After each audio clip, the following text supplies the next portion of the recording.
Welcome to We Build Great Apartment Communities, the only show dedicated to the process and strategies for transforming apartment buildings to thriving communities. I am your host, John Brackett, and welcome to the show.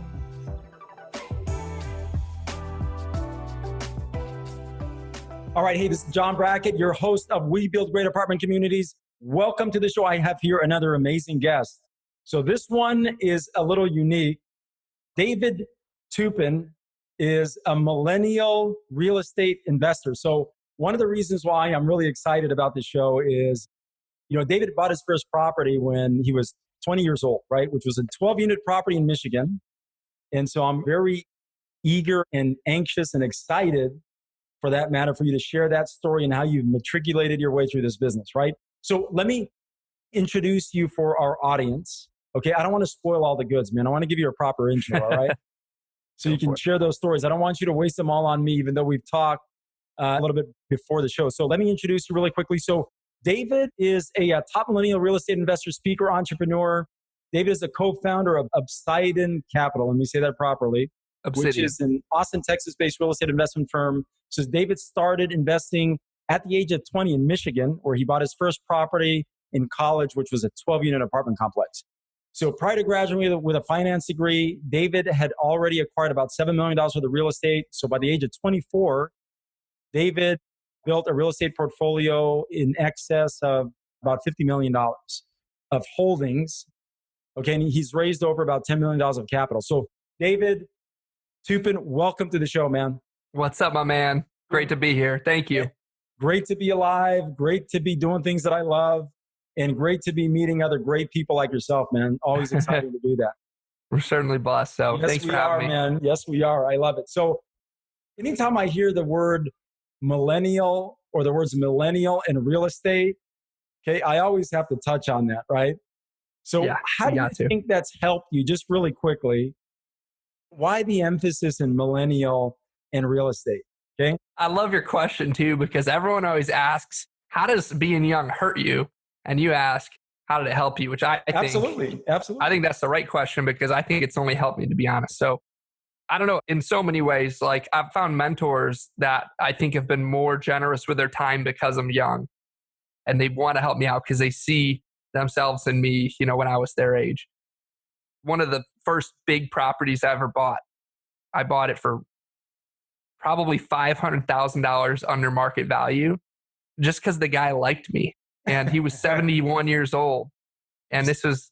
Do you think I can throw millennial into my resume and bio, man? Do you think it'll help? Please do. I think it'll help you out. Yeah, shave a couple points off each deal.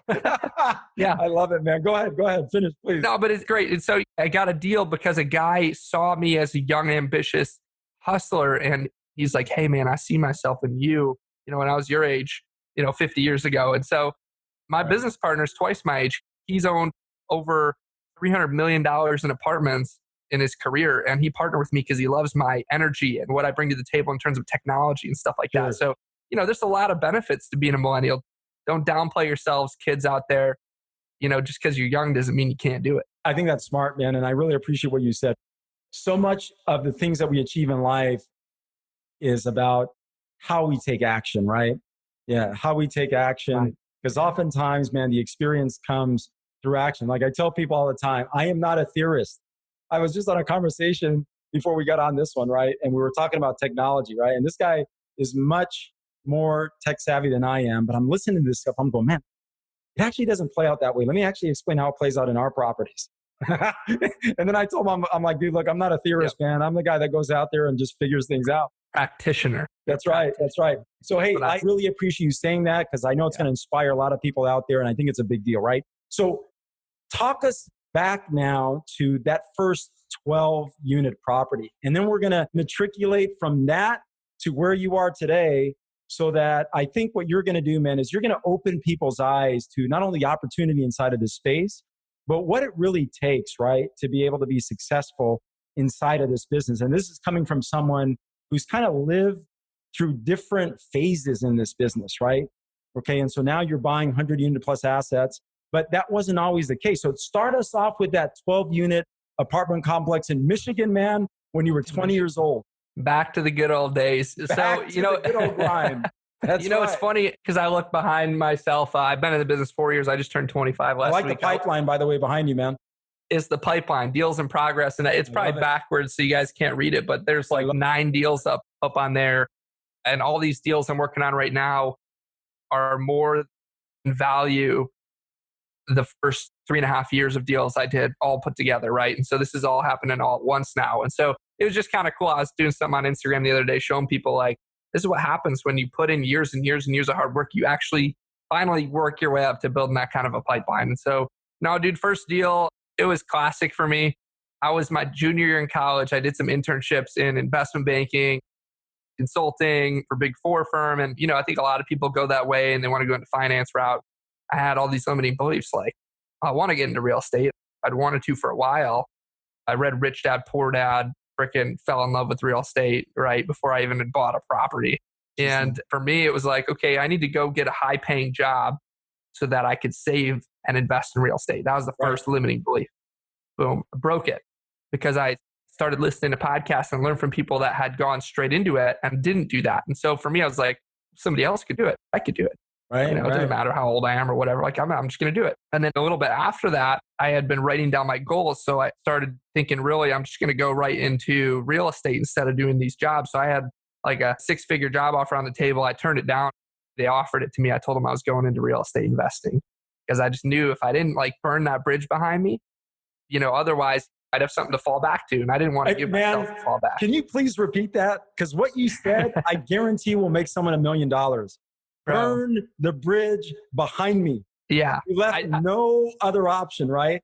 Man, can you talk about how important that is? Because I have a story about that too. Dude, Alexander the Great, thousands of years ago, you history buffs probably to call me out. I don't know when it was, right? I don't know when it was. The homeboy came in with his army across a bridge. He burned the bridge and said, you guys have no option other than to go forward and succeed or you're going to die. Yeah. And I did that. I mean, theoretically, right? Burn the bridge. I love that. So let me tell you a really quick story, okay? And I'll share this with our audience. Use the same analogy. So we bought this apartment building, and when I ended up buying it, man, didn't know that literally it was a 21-unit apartment building, out of state, 21 felons in it, right? Okay. Did not know that when I bought it, but I knew that it was challenged. Fortunately, I think all the challenges were priced in, okay, to our purchase price. So that was a good thing. But once I got there, we're experiencing all these problems, right? Management company after management company. Finally, I said, okay, no more management company. We're taking this thing on ourselves and we're going to turn this thing around, make it profitable. We had investors in those projects. So I end up having to stay out there for quite some time, right? So built this team up and we end up buying another larger asset not too far away so that we had some scale. So I got all my teams together. And by this time, I had 90 days to watch how people were operating, right? So I kind of scary cutting the management company off. Like, what's going to happen? Like now it's all on you. Oh yeah, we had to embrace it at that point, right? Because management companies, just wasn't working. So I finally put together this team, man, and I told them, I said, guys, what's happening right now is you're not all in. Okay, you're not all in. And by the way, when I was there, except for one person, they all knew me as the person that came in, not the owner, but the person coming in who's going to be responsible for all the construction. I was a project manager. So I literally had an opportunity to see how everyone was operating and performing, right? Was that one of your first apartment deals too? No, this one wasn't one of the first. Okay. But it was one of the first one that I did take over with all felons. You probably still learned, Well, you probably still learned a ton on that being so hands-on. And that's I did. Right? I did. And you gained some respect for good management companies when you start doing that stuff. Yes, it really does. So what came out of this though, man, as I shared that story was a great opportunity to say, look, at this point, the only way that we're going to be successful, okay, and that you're going to be successful is you have to burn the bridges behind you, right? Whatever you learned prior to me getting here, this is when I told them I was the owner. Got everybody together and I said, okay, look, had an opportunity to see how everybody's operating. Okay, you have to let go literally of what you learned up until this point because I need to retrain you, right? So you're going to have to burn the bridges behind you. I said, literally burn. And fortunately, we turned that place around, right? But man, I love that. That's why when you said that, I smiled because I have some good experience with that, man. That's important, dude. I mean, it is. So go ahead. So you burned the bridges behind you, and then what? Yeah. So at that point, I'd already read the 10X rule. I was doing wholesaling, And my goals were like, I wanted 10 single family rentals by the time I was 25. And that's what I was writing down every single day. I was writing my goals down. And then I read the 10X rule. I started writing down, I want 500 units within 3 years. I like it. And that was my next goal.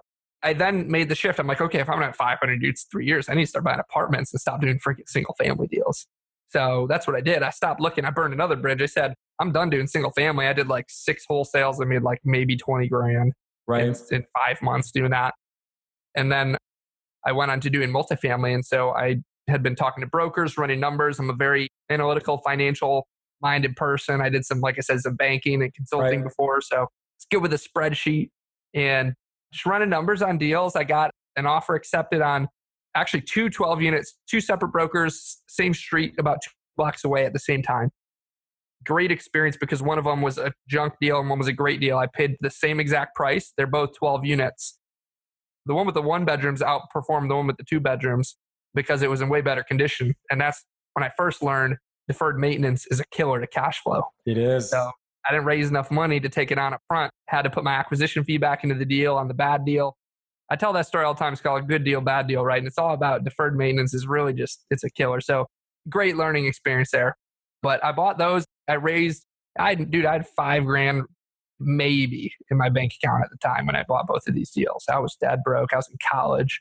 I was paying my meal plan, right? And for my apartment. And I had gone to people in my network, people I'd met in the residential real estate investing business, some other landlords. I had somebody that was owned a state farm agency, the type of people like that, small business owners that ended up investing with me. I raised like 350 grand for both those deals combined. And I bought them with a local bank. Somebody come in and sign on the loan, and I gave the investors, 80% of the deal. I took 20% of the deal, and I self-managed them, and I learned a lot.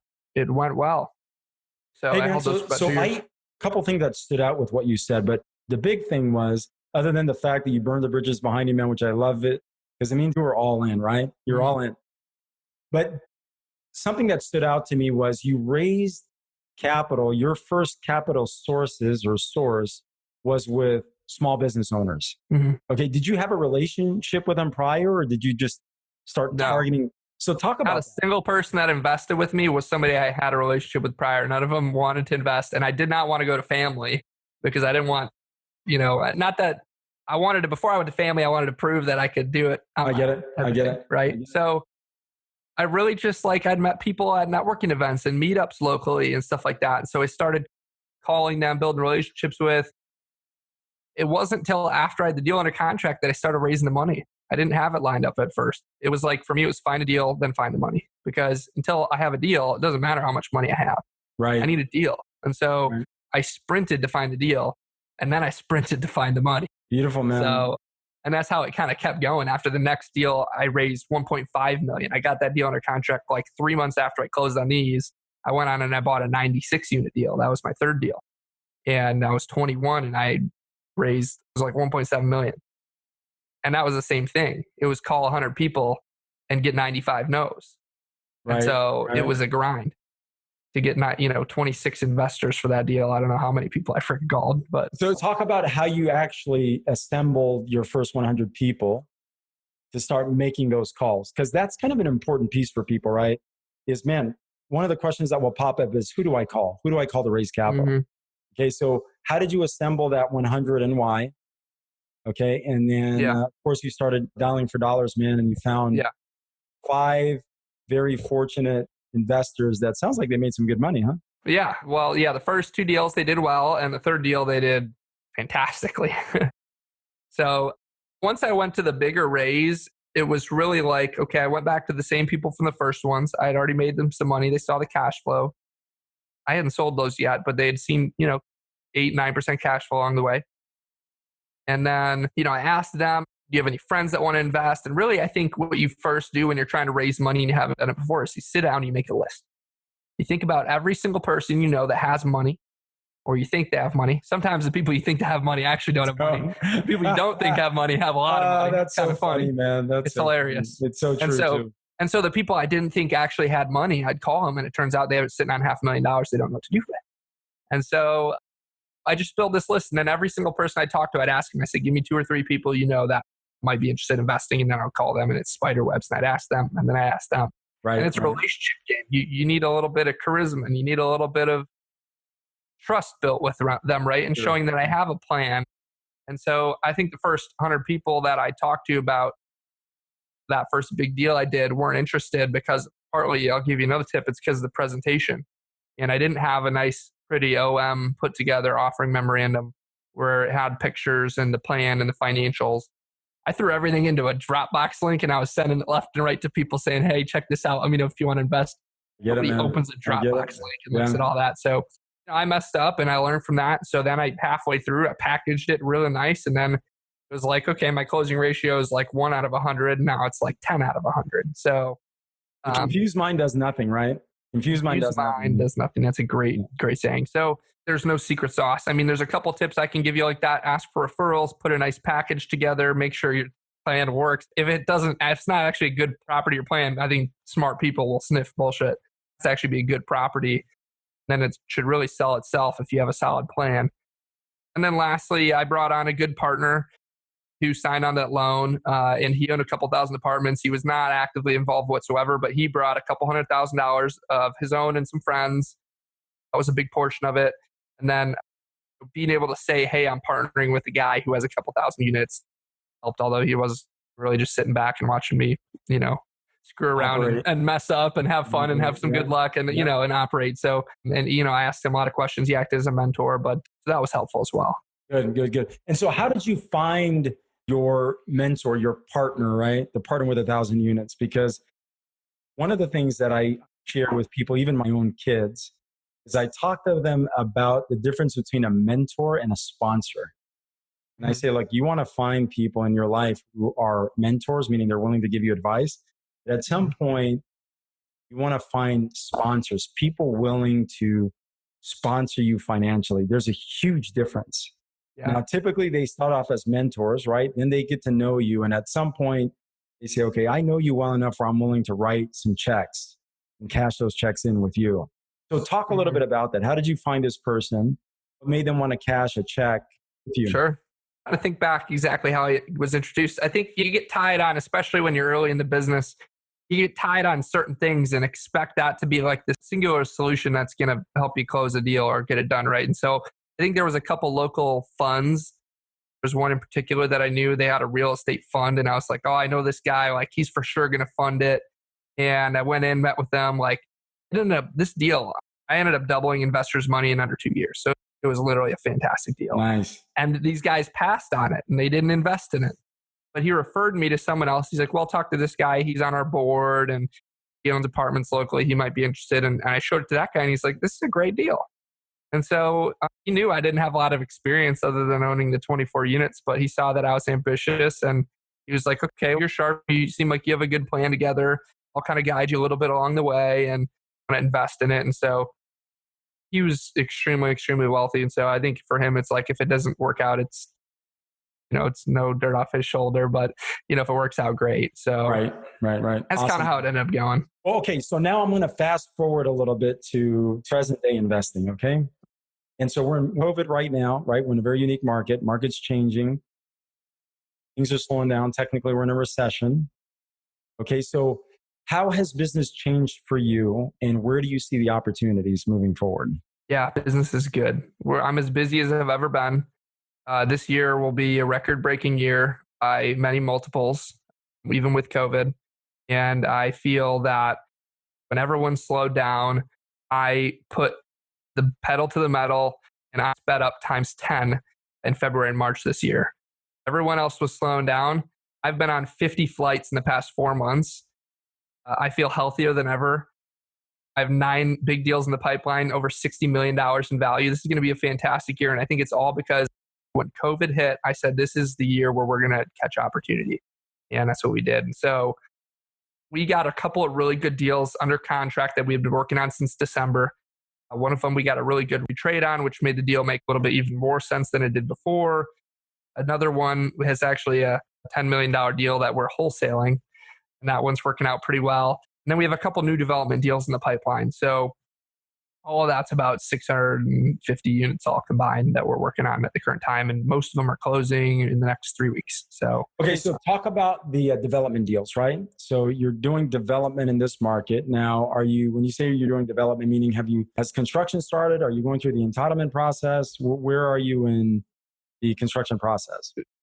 yeah, so we got 3 right now. So the first one is our corporate office building. So me and my business partner, we're building an office for our company as we grow out here in Austin, Texas.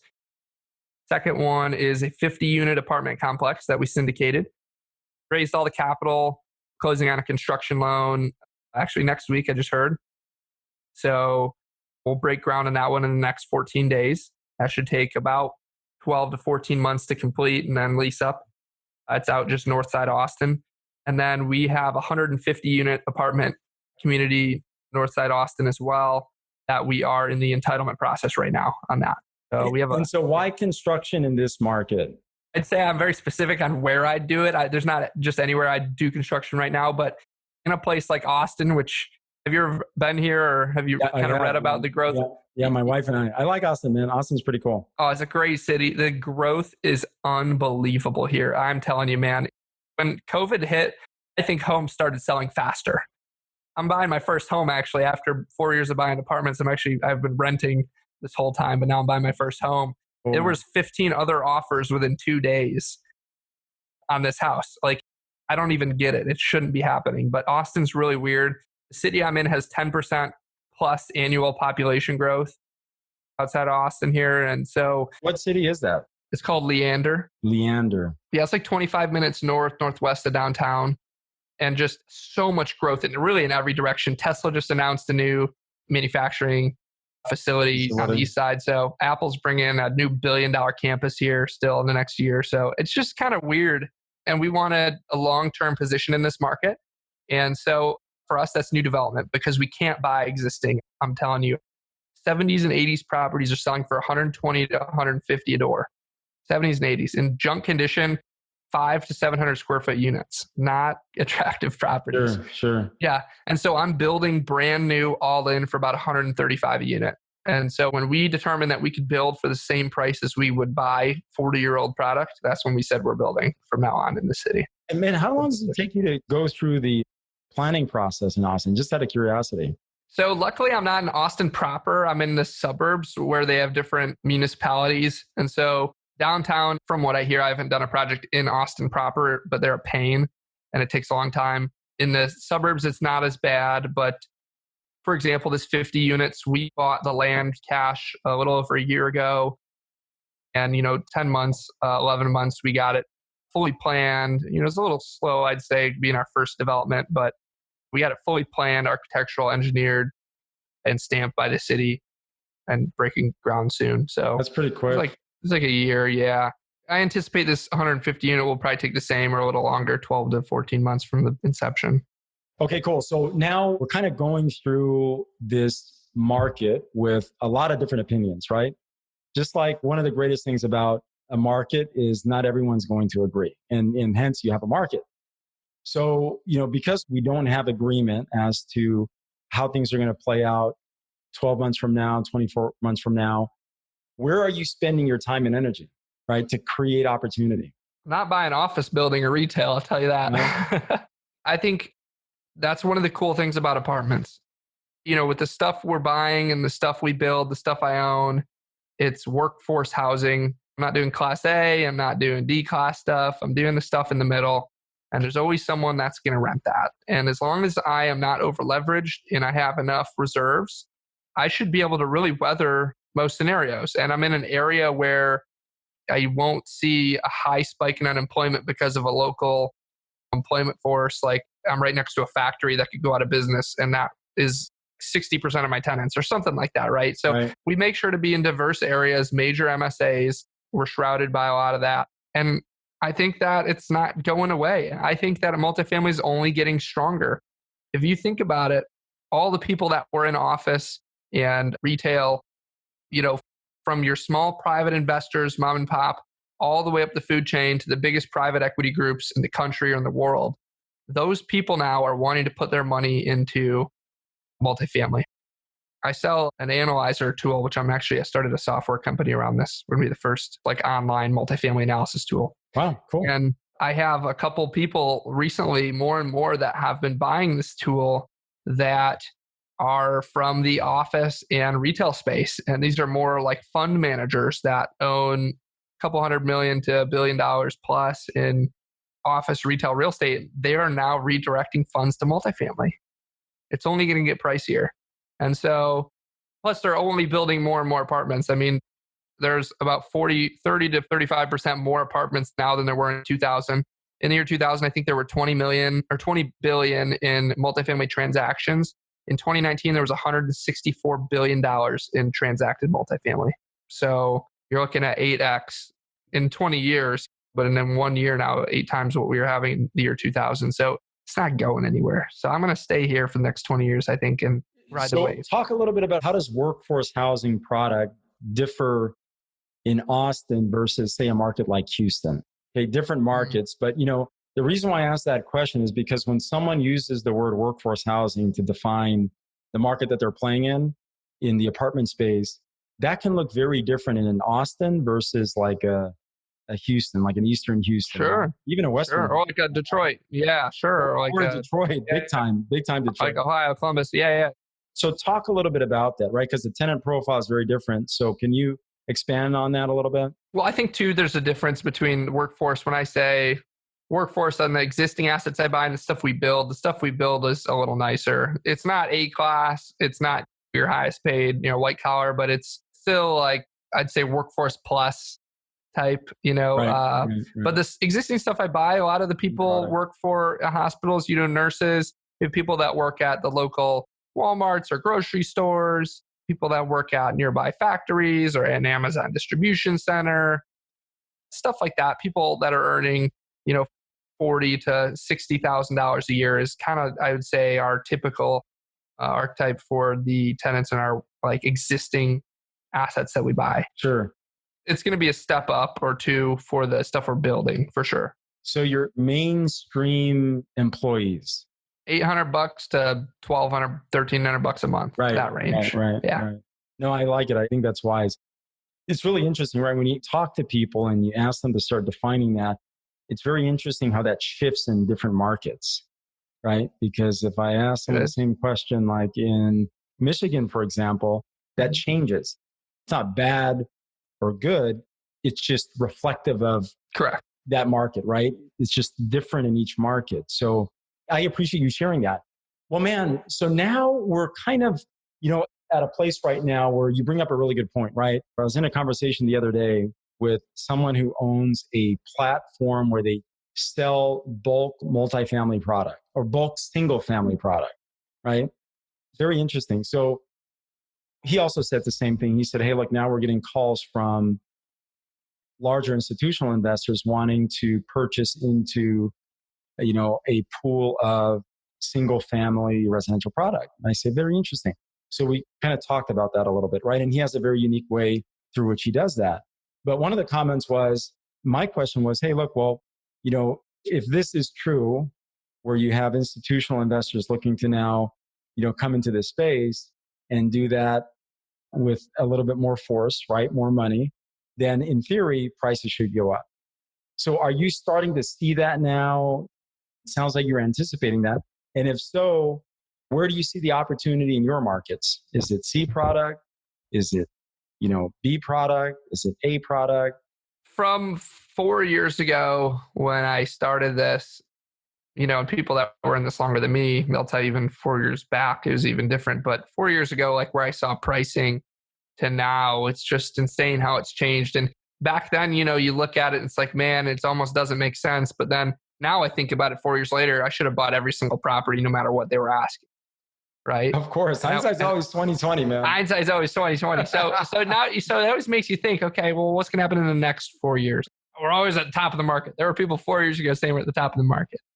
I think you just need to be smart. Every asset is its own business, is the way I look at it, right? Every asset's its own business. They've got their own financials, their own set of different rents you're going to achieve, their own set of value add potentials, their own set of barriers and problems and risks. And so every asset's weighed individually in my eyes.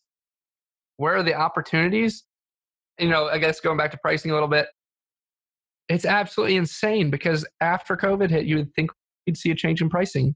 What we saw was less sellers listing properties because they want to wait and see what happens. They don't want to sell for less because they don't have to sell for less. And they don't want to sell for less just because the pandemic's going on when they could wait it out, when they're doing okay, right? Their collections might be down a little bit, but like they're still going to coast through fine.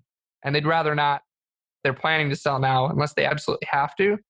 They'd rather just wait it out and not sell for less and not seem motivated because of COVID. So we've seen a lot less properties hit the market, which only has made all the people that were liquid before this happened, who are still just as liquid after COVID hit, flood those lower volume and lower supply of properties with more demand, right? So the prices have stayed the same because of that. Less supply in the market, higher demand, even with the pandemic. So it's really interesting seeing that. I hate on market deals. I don't like looking at them. I don't like going to call for offer scenarios. It's not fun.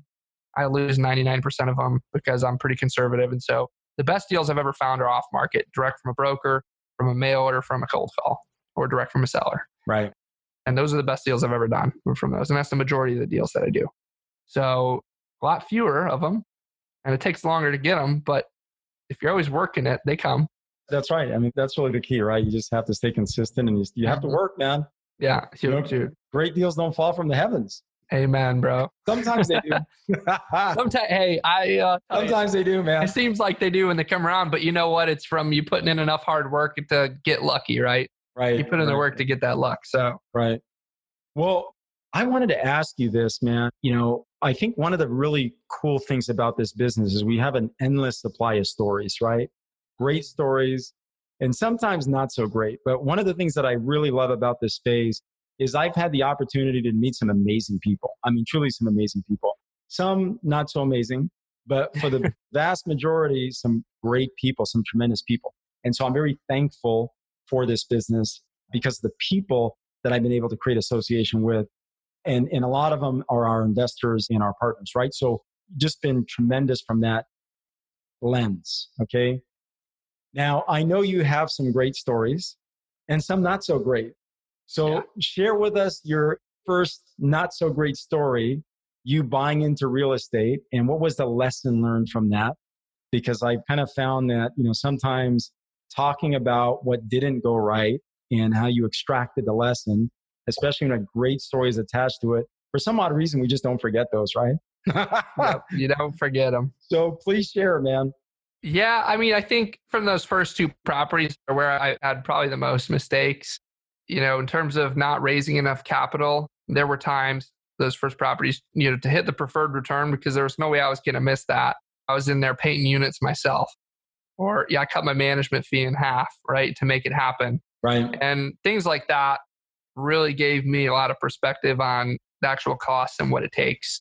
Like I said, the kind of good deal, bad deal. I got an inspection from a roofing company and it was a bad inspection. They told me the roof was in okay shape and it ended up needing like $30,000 worth of work. My whole renovation budget on the 12 unit was like 30 grand. And I had to renovate. That's a big delta, man. From zero. Yeah, that was a huge delta. So I took my acquisition fee of 20 grand and I put it back in the deal. And so theoretically I worked hard for like 6 months and I made no money on that first deal right away because I wasn't about to let that kill the deal, right? I was right. I think I might have mentioned you beforehand on that 96 unit that I lived in.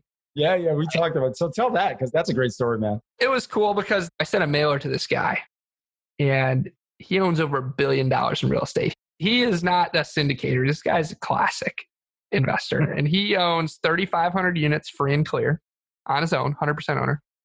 He owns another probably $500 million worth of senior living, industrial, other development. So he's a real deal. He's like 71 years old. And he's got his nephew overseeing and managing this property. He's just a degenerate. The on-site maintenance guys are drunk. And the manager's friends with all the tenants. So I get in and I'm just like, I'm a pretty trusting person by nature. And I, trust me until you wrong me. And then, we'll part ways. But so I kind of trusted the on-site manager and maintenance person a little longer than I should for a couple months. Then I realized, why isn't my income going up? Why aren't these rents getting up? I know the market's higher than here. I realized the manager is friends with all the tenants and she doesn't want to up the rents. So I start leasing apartments myself where she was capping the one bedrooms were average like 600 to 650 when I bought it. She was getting them up to like 725 maybe without a renovation, like 775 with a renovation. I got in there. I told her I'm going to lease some units myself and see how it goes. The first 3 units, I leased over $900 with a renovation, like a $250 to $300 increase. And the 2 bedrooms I brought from $750 up to $1,100. And so I fired her right away, as you can imagine. Get past the interview, man. It's bad, dude. It's bad. The next lady I hired was even worse because she was just the biggest bullshitter I had ever met in my life. One morning she texted me. She was like, "Oh, I can't come anymore. I've got to go back to Ukraine or wherever." I can't even remember where she was from. It was crazy. And she just texted, "Who's about to manage?" So I get in the office myself and I'm managing that property for 2 months till I found a really actually good fit. So I'm leasing units. I'm putting the bills in, and I'm like, man, how am I supposed to go buy new deals when I'm managing? So I kind of vowed to myself, I'm not self-managing anymore. This is crap. Classic, man. One of the coolest things, though, I will say on that is I hired a maintenance guy who was an absolute blessing. Real great dude. We had some good times. Real funny guy. He was a former Marine. I respected the hell out of him. He respected the hell out of me, even though I was half his age, which is part of the weirdest part was a 21-year-old being their boss. And most of these people are 10, 15, 20 years older than me. Right. And I really had no experience in it, right? So I think I could probably come off a little bit green to them. But this guy really respected me, and he was very independent, did a good job. So I ended up selling that property. I gave him a nice bonus for all the hard work he did, and he was really bummed. He's really, really bummed because he liked working for me.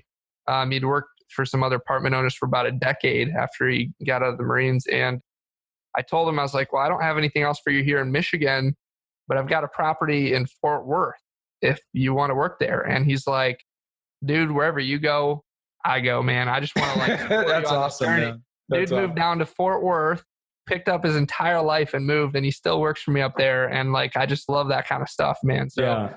I like hanging on to good people and treating them right. So it's just cool stuff like that along the way I've had fun with, you know? That's really cool. You know, you said something about being green and the disparity in age, right? Well, many years ago, we had a bunch of projects going, man, probably about 8 of them at the same time, right? And I ran into some issues because of that, because we're scaling and, you know, I went through some people challenges.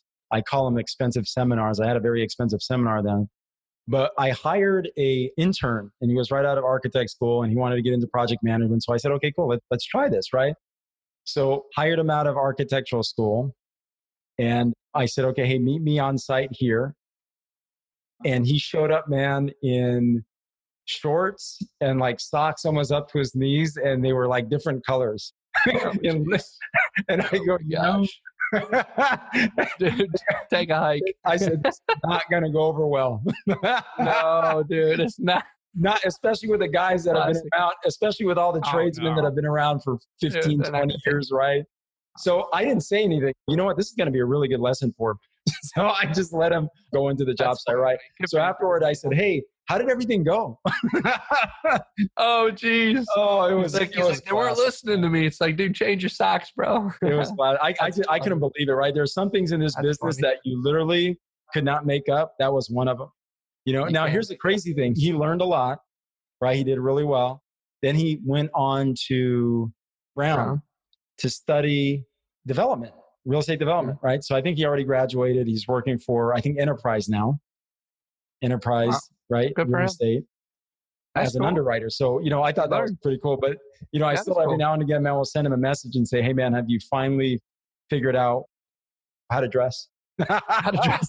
It's like a running joke. That's awesome. Exactly. Love that. But really, really great stuff, man. I really appreciate you sharing what you did. You know, we're approaching the hour now, almost done with the show. But I want to thank you, David, because you share a really unique experience, right? You share an experience of someone that, I'm going to use the word millennial, but you've learned how to convert that into an advantage. Mm-hmm. Okay. Not only with technology, but more importantly, your work ethic, right? And just having a willingness to just get out there and do things. And so, man, I really appreciate you sharing, you know, your experiences, the lesson learned. And I will reach out to you, man. I got to tell you now, I remembered my favorite place in Austin was that place right downtown where they play the blues, really big on blues and jazz. Oh, nice. Now, it's right. I don't know what it's called. Oh man, of course I forget about it. I've heard of it though. Yeah, really big spot, right, for jazz and blues. Anyways, took my wife there, man. We loved it. And yeah, have a pretty cool place, man, in my heart for Austin, Texas, man. It's a cool city. Yeah, I moved here because of my business partner and mentor. Like, we started Obsidian Capital 2 years ago, and he's down here, and he's like, you should come down here, start up here on a lot of property. And so I made the move, and now we're based here. So good for you. Well, I want to thank you again, man, for coming on the podcast, sharing your wisdom.